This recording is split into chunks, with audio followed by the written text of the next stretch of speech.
বিদেশ থেকে এসেই এবার বন্যা কবলিত মানুষদের পাশে দাঁড়িয়েছেন শবনম ইয়াসমিন বুবলি। বুবলি যেহেতু নোয়াখালীর মেয়ে, তাই নোয়াখালী ভালো নেই দেখে সে বিদেশ থেকে এসেই নোয়াখালী, কুমিল্লা, দ্যাট মিনস তার আশেপাশে যত জেলা রয়েছে সবগুলো জেলার বন্যা কবলিত মানুষদের পাশে এসে দাঁড়িয়েছেন এই চিত্রনায়িকা। বর্তমানে এই চিত্রনায়িকা তার কর্মের মাধ্যমে প্রশংসায় পঞ্চমুখ হয়ে বিভিন্ন গণমাধ্যমে তার পোস্টগুলো ঘুরে বেড়াচ্ছে। কেনই বা পঞ্চমুখ হবেন না? বিদেশ থেকে এসে এরকম বন্যা কবলিত মানুষদের পাশে দৌড়ে ঝাপটে এসে একটা মেয়ে মানুষ হয়ে দাঁড়িয়েছে, তাও আবার চিত্রনায়িকা বলে কথা। না করলেই বা কি ছিল বলুন? তিনি এইসব মানুষদের দিয়ে বেড়াচ্ছেন পানি, স্যালাইন, বিস্কিট, বিভিন্ন ধরনের শুকনা খাবার। তাছাড়া রয়েছে চাল, ডাল, চিনি, তেল, লবণ, বিভিন্ন ধরনের খাবার রয়েছে।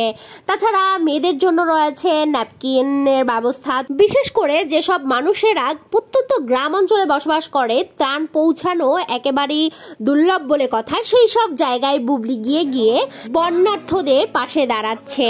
কেনই বা প্রশংসায় পঞ্চমুখ হবেন না এই চিত্রনায়িকা? কোথায় অপু বিশ্বাস, কোথায় সাকিব খান? দেশে এত প্রবলেম, এত যুদ্ধ, এত বন্যা, কোথায় তারা? তারা তো কোটি কোটি টাকা ইনকাম করছে, কিন্তু মন কি আছে তাদের? কেন কোনো নিউজের মাধ্যমে কেন আমরা কোনো খবর পাচ্ছি না? এরা কোথায়? ঘুমিয়ে আছে? ঘুম কবে ভাঙবে?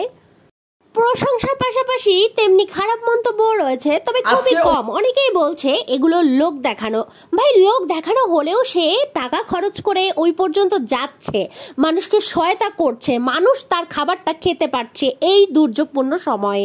তো মানুষ যদি দেখানোর জন্যও করে, তা আপনার চুলকানিটা কোথায় বলুন? যেসব আবাল মার্কা মানুষজন এই ধরনের কমেন্ট করেন, তারা কিছু করে দেখান। তারা এত বড় বড় কমেন্ট, বড় বড় লেকচার এইসব প্ল্যাটফর্মে এসে না করে বাস্তবে কিছু করে দেখান, তারপরে বুঝবো আপনি।